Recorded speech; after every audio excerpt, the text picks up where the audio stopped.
Oui, il s'agissait déjà d'un travail fait à partir des archives judiciaires, c'est-à-dire à partir des plaintes et des procès-verbaux de police. Et puis là, j'avais particulièrement travaillé sur les rapports masculins-féminins à l'intérieur des quartiers de Paris au XVIIIe siècle.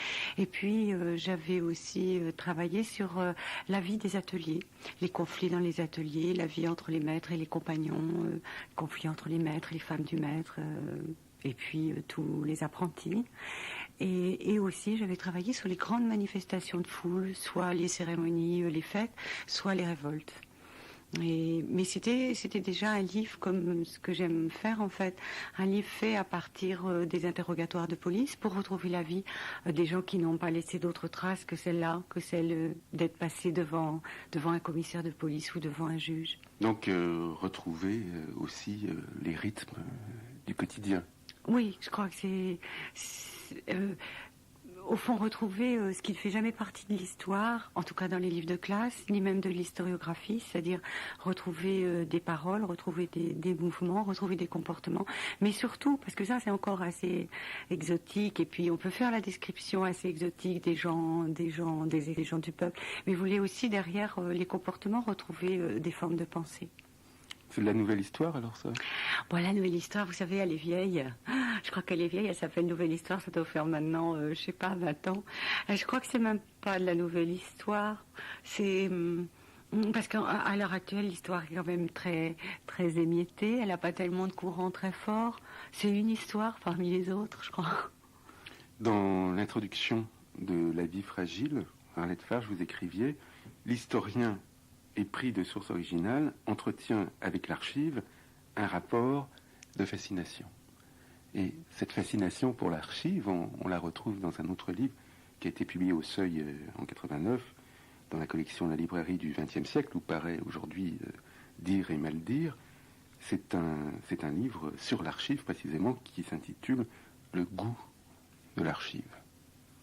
Oui, dans ce livre, j'avais voulu expliquer ou mettre à plat de façon à la fois un peu humoristique dans certaines parties ou de façon plus sérieuse, plus consciencieuse dans d'autres, la relation qu'un historien ou une historienne peut entretenir avec des sources comme celle-là, qui sont des sources d'abord énormes, très abondantes, et puis qui effectivement entretiennent un rapport particulier avec celui qui les lit parce que elles sont émouvantes au premier abord.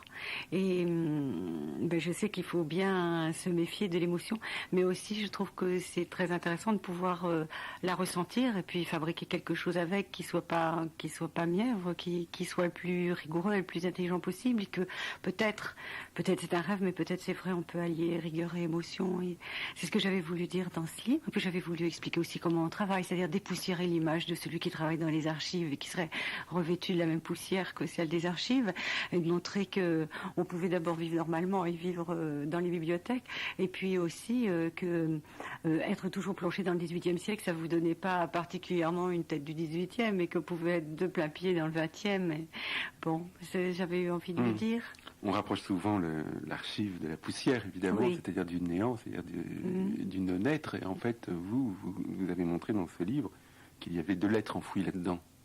Oui, parce que l'archive, c'est toujours la ruine, le passé, quelque chose qui déteindrait sur celui qui le lirait, et il finirait par devenir désuet comme l'étaient les archives. Alors d'abord, les archives, elles sont pas désuètes, et puis c'est très sensuel d'avoir une liasse d'archives devant soi où on retrouve la vie de gens totalement anonymes qui disent des tas de choses dans tous les sens, qui ont des tas d'échos en vous. Quelquefois c'est de l'éloignement, quelquefois c'est de la familiarité, quelquefois c'est du dépaysement, quelquefois c'est de la proximité, et puis d'essayer avec tout ça de faire de l'histoire, parce qu'il ne s'agit pas de faire des romans avec, mais de faire de l'histoire. Vous prenez votre pied avec une liasse d'archives? Bah oui, je me demande maintenant si c'est normal, parce que tout le monde me pose la question. Je prends mon pied d'une certaine façon, et quand j'ai écrit un livre, après ça me manque d'y retourner. J'aime bien retourner aux archives. Pourtant, c'est pas une atmosphère tellement follement drôle, mais c'est quand même une atmosphère, c'est vrai, assez sérieuse. Mais c'est aussi un lieu secret. Alors c'est pas désagréable. On va rappeler encore, Arlette Farge, que vous avez collaboré à l'Histoire des femmes, publiée chez Plomb sous la direction de Georges Duby et Michel Perrault. en particulier en vous intéressant au tome 3, c'est-à-dire au tome qui couvre la période 16e, 18e. Oui, ça c'est un autre champ de recherche que j'ai depuis longtemps, qui est comment travailler en histoire, non pas tant la condition féminine, parce que ça c'était ce qu'on pouvait faire déjà il y a 10 ans, mais affiner la question et travailler sur la différence des sexes et sur les relations entre le monde masculin et le monde féminin, puis faire en sorte que ça, ce soit normal de travailler là-dessus. C'est-à-dire que la discipline historique est quand même assez conservatrice et qui a pas tellement de femmes historiennes par rapport au nombre d'hommes historiens, puissent prendre en compte ce problème-là et travailler ces objets à travers ce regard-là.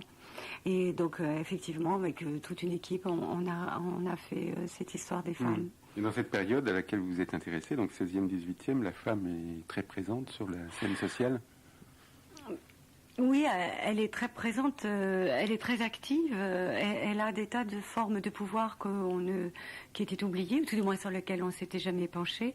Et en même temps, c'est l'histoire de grande rupture aussi, parce que entre 16e et 18e siècle, il y a à la fois la période de la querelle des femmes qui est très âpre, et puis il y a aussi les guerres de religion et des périodes d'émeutes et de subversion où elles sont très présentes, mais il y a ce paradoxe, c'est qu'elles sont à la fois présentes sur la scène publique et dans le quotidien, elles en sont exclues.